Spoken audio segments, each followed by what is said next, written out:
तो फाइनाली सुभद्रा योजनार तृतीय किस्तिर 5,000 टंका समस्त हिताधिकारी बैंक अकाउंट को राज्य सरकार तरफ जाकि डीबीटी मोड रे प्रदान करा जायछि।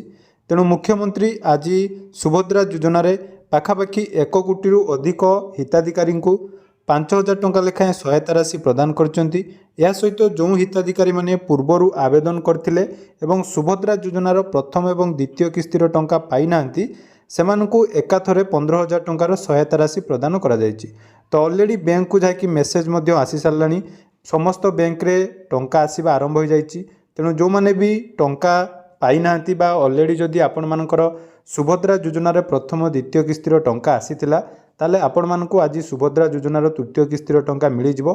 तेणु जो मानकर टंका आसी नाही सेमानकु डिस्क्रिप्शन लो जाकि वीडियो मु देई देछि केमिति आपण माने निज निजर बैंक रो टंका चेक करि परिबे एवं जदि मेसेज आसी नाही ता पई आपण माने को बैंक रे मेसेज पई को मोबाइल बैंकिंग माध्यम रे बा एसएमएस बैंकिंग माध्यम रे आपण माने निज निजर बैंक अकाउंट चेक करि परिबे। तारो डिटेल्स जाकि वीडियो मु देई देछि डिस्क्रिप्शन ले से वीडियो रो लिंक अछि। जल्दी जल्दी जानतु एवं निज निजर सुभद्रा योजनार टंका आसीछि कि नाही चेक करंतु।